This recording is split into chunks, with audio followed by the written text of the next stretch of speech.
With banks on the verge of collapse and the country battling to stay in the Eurozone, the world's focus has been on Greece. But campaigners say the potential is building for a full-blown debt crisis in many parts of the developing world. There's a huge boom in lending happening, especially to some of the most impoverished countries in the world at the moment. So we're worried that unless action is taken, they could end up in new debt crises again.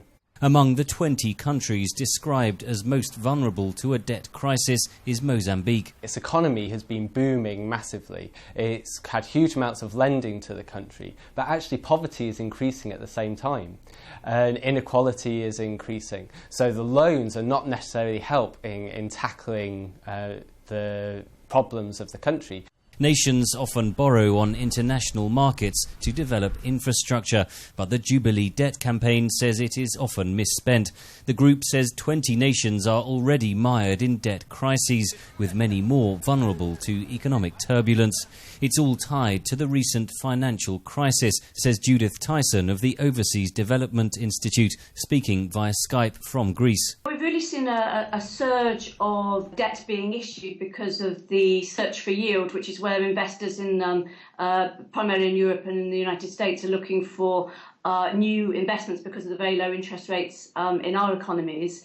And one of the places that they've invested large amounts of money is in sovereign debt in developing countries.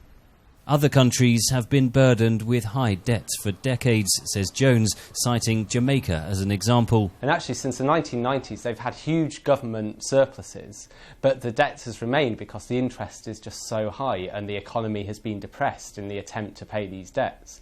That is the argument put forward by the Greek government. But Europe, led by Germany, insists spending cuts and reforms are the only way to revive the economy.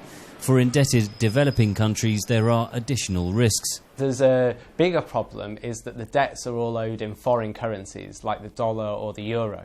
And so when a country has a currency devaluation, the debt payments shoot up.